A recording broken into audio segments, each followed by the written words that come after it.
হয় নাই, মানুষ নাই, ময়লা পরিষ্কার করবে কেমনে? হঠাৎ করে যখন সামনে তাকাইছে গো,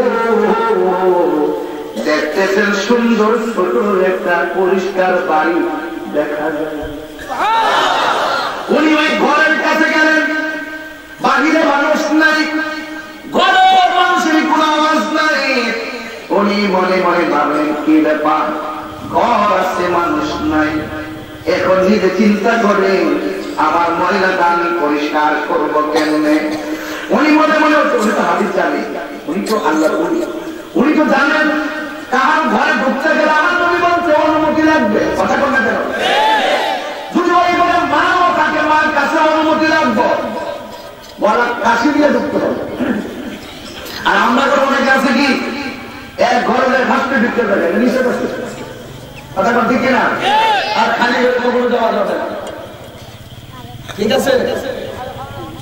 এই জন্য তোমার মা অনুমতি করে থাকে, তুমি গলা আওয়াজ করে অনুমতি নিয়ে ঢোকো, কারণ উনি তো বসে আছে কাপড় চোপড় ইত্যাদি ইত্যাদি, যেগুলো প্রবলেম থাকতেই তো পারে। এই জন্য মা অনুমতি হয়, তুমি অনুমতি নিয়ে। এবার বাইরে বসতে গলার কুড়ে দাঁড়িয়ে আওয়াজ না পাইয়া উনি বললেন বাড়িতে কেউ আছে, কিন্তু কোনো ধরনের আওয়াজ নাই। বন্ধু আওয়াজ যখন পান নাই, উনি মনে মনে ভাবেন আমি জায়গার মধ্যে দাঁড়াইয়া রইলাম। এই ঘরের কোনার মধ্যে উনি দাঁড়াইয়া রইলেন, এই দাঁড়াইয়া রইলেন। উনি ঘুরতে সেই মতো দাঁড়াইয়া রইলেন, হঠাৎ করে বাইরের বস্তানি বলেন এতক্ষণ মনে করছি ঘরের ভিতরে কেউ নাই, আমি হঠাৎ করে শুনতেছি এই ঘরের ভিতরে একটা মহিলা করুণ সুরে চোখের পানি ফালাইয়া ফালাইয়া কোরআন তেলাওয়াত করতেছি।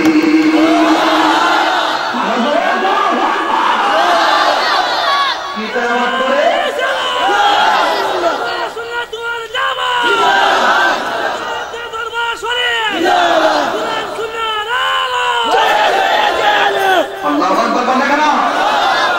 মুর্শিদ মুর্শিদ কইরা আমার বুমাসে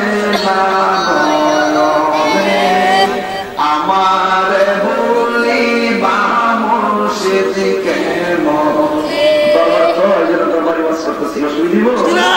মুর্শিদ মুর্শিদ কইরা আমার বুমাসে না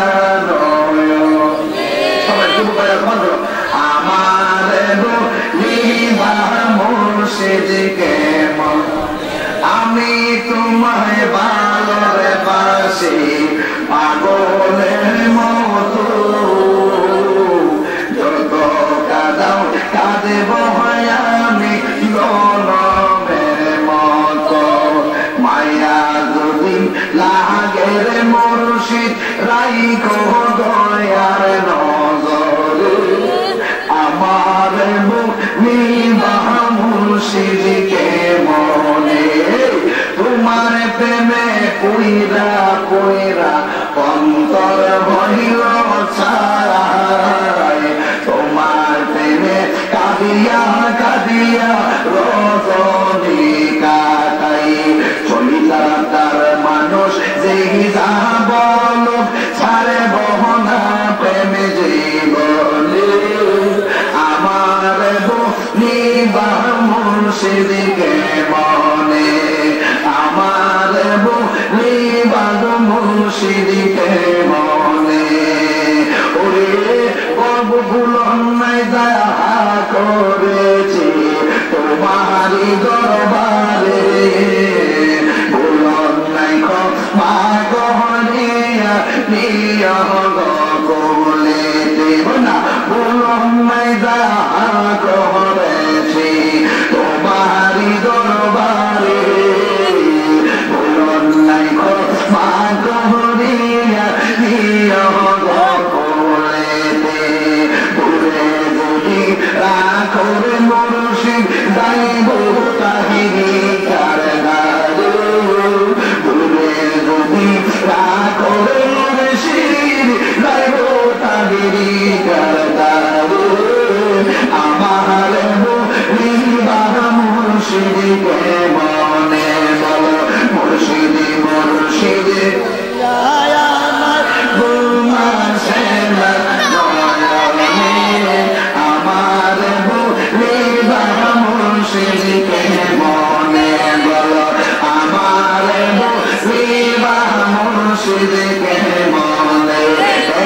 জবানও বন্ধ রাখবেন না। চিৎকার মেরে বলো আল্লাহু আকবার। ও আমার চুরাঘাটের মা গো, এই মহিলা কোরআন শরীফ পড়ে বাইরে বুঝতামি বলেন আমার জীবনে আমি কত তেলাওয়াত শুনছি, কিন্তু মহিলা যেই করুন সুরে তেলাওয়াত করিব আমি এমন সুরে তেলাওয়াত কোনদিন শুনি নাই। হযরত আল্লাহকে বাইরে বুঝতামি বলেন মা আমার একটু পানি দেন, আমার পিছনে একটু কাপড়ের ময়লা, পাখি আমার জামাটা নষ্ট করে দিয়েছেন, আমার একটু পানি দিবানি। মহিলা করে পানি আছে কিন্তু দেওয়া যাবে না। কোরআন শরীফ পড়ে আবার কেমনে পানি দিতে না করলে আমরা এলাকায় দেখবেন যত কিছু হচ্ছে যদি পানি চান, এই পানিটা দেওয়ার জন্য মনটা কিন্তু বলে যাবে। খাবার কাপড় সাবজেক্ট পানি চাই একটা দয়া হয় মায়া হয়, কথা বল ঠিক না? পানি চাই বাইরে মুস্তাফি রহমাতুল্লাহ আলাইহি বলে ও মা তুমি কেমন ধরনের মা, কোরআন শরীফ পড়তেছ আমি একটু পানি চাইলাম পানি দিলাম না, পানি আছে কিন্তু দেওয়া যাবে না।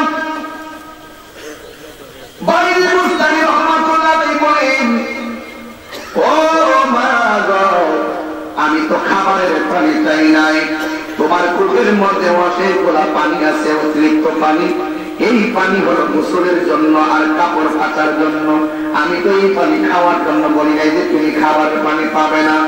ও মা আমি বলছি আমার কাপড়টা নষ্ট, আমি এক জায়গায় যাবো একটু পানি দাও, আমি তো দেখতেছি তোমার কুয়ার মধ্যে পানি উতলাইতেছে, একটু পানি দিলে কি হইতো, আমি তো তোমার পানির জন্য অনুমতি চাইতেছি, আমি অনুমতি না নিয়েও আমি কাপড়টা পরিষ্কার করতে পারতাম, কিন্তু পানির মালিক আমি নই, তোমার বাড়ির পানিতে আমি ধরতে গেলে আমার অনুমতি লাগবে।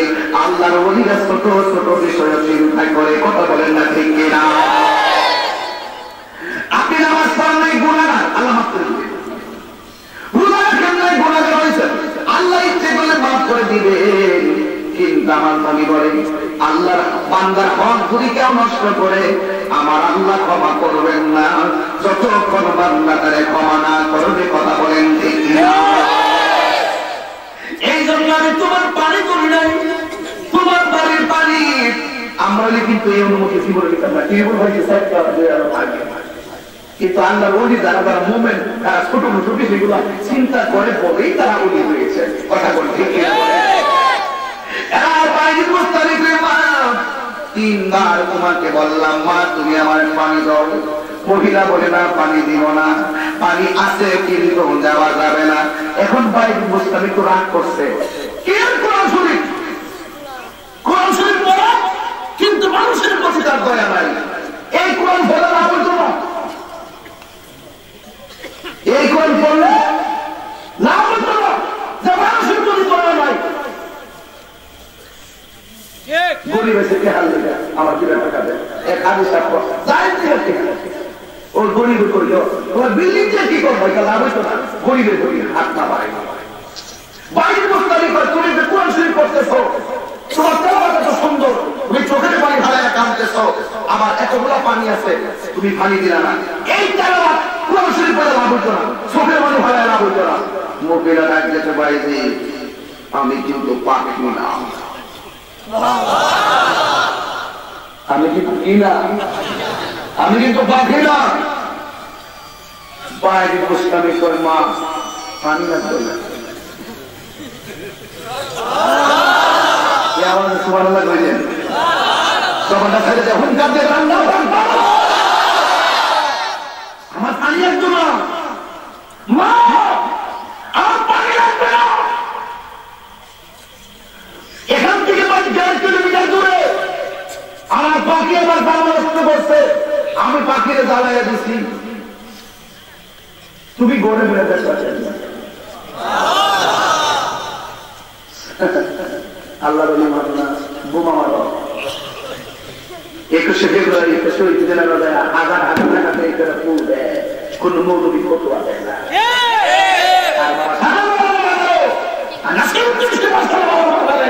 ফুল দিলে অনেকে ফতোয়া দেয়,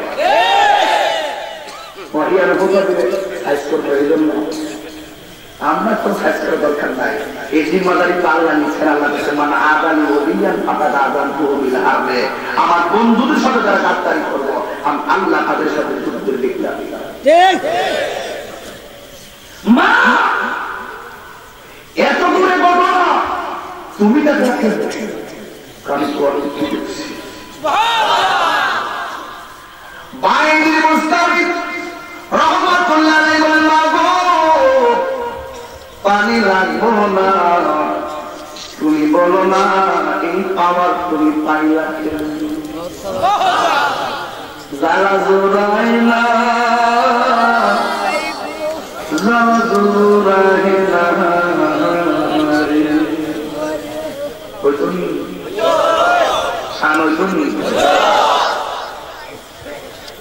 জালা জোড়ায় না,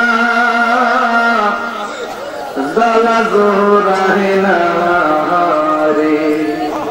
ওরে আগে যদি জানতাম দয়ালে রে, আগে যদি জানতাম দয়ালে রে, আমায় যাইবারে রে, আমায় হাত তুলতেন না সবাই, হাত লাগাবেন না। আমায় যাইবারে রে, জালা জোড়াহিনা, জালা জোড়াহিনা রে, জালা জোড়াহিনা।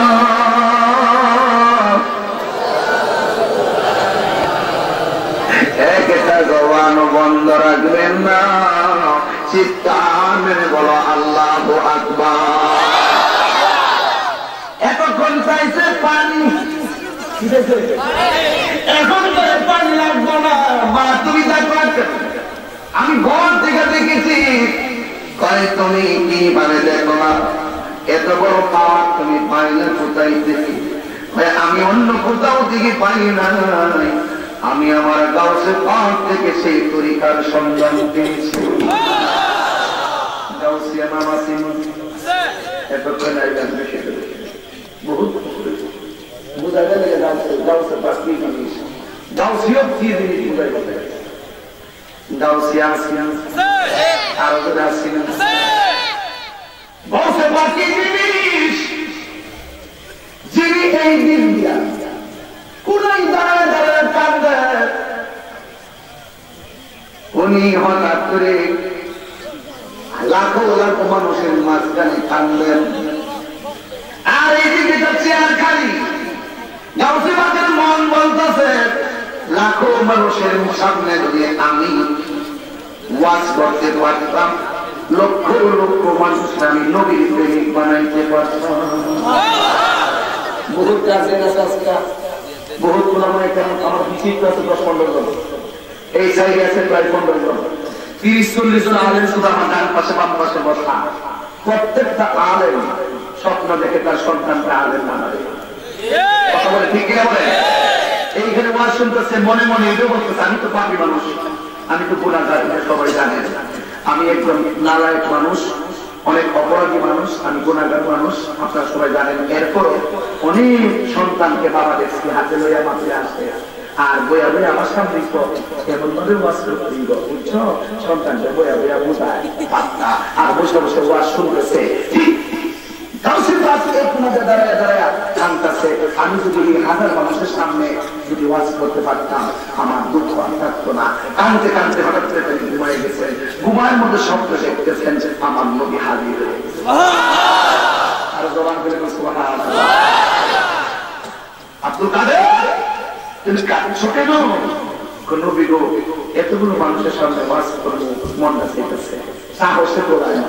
এখানে আফদাল আছে, কুতুব আছে, গাউস আছে, ওলি আছে, এদের সামনে তো মুখ দিয়ে ওয়াজ করলে চলবে না। আমি যদি রুহানিয়ত দিয়ে যদি গলা খেয়ে যাই, এই জন্য আমার মন চাইতেছে যদি আমি এখানে ওয়াজ করতে পারতাম।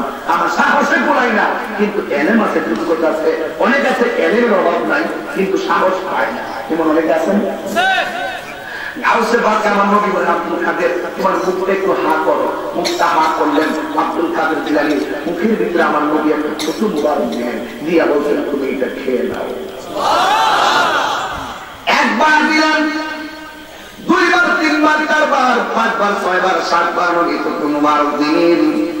আর নবী বললেন তুমি খেয়ে নাও, অন্তরে সাহস পাইবা। আব্দুল কাদের জিলানী, জিলানী আল হাসানী বলেন আমার নবী আমার স্বপ্নে এসে ছোট মুবারক দিল। আর আমার নবী স্বপ্নে বলছে আমি চলে যাচ্ছি। যেই মাত্র নবী বলতে চলে যায়, গাউসুল আজম ইয়া রাসূলুল্লাহ বলে ঘুম থেকে জাগ্রত হয়ে গেল। আব্দুল কাদের জিলানী বলে আমি ঘুম থেকে উঠে দেখি আমার জিহ্বার মধ্যে আমার নবীর ছোট মুবারকের স্বাদ অনুভব হইতেছে।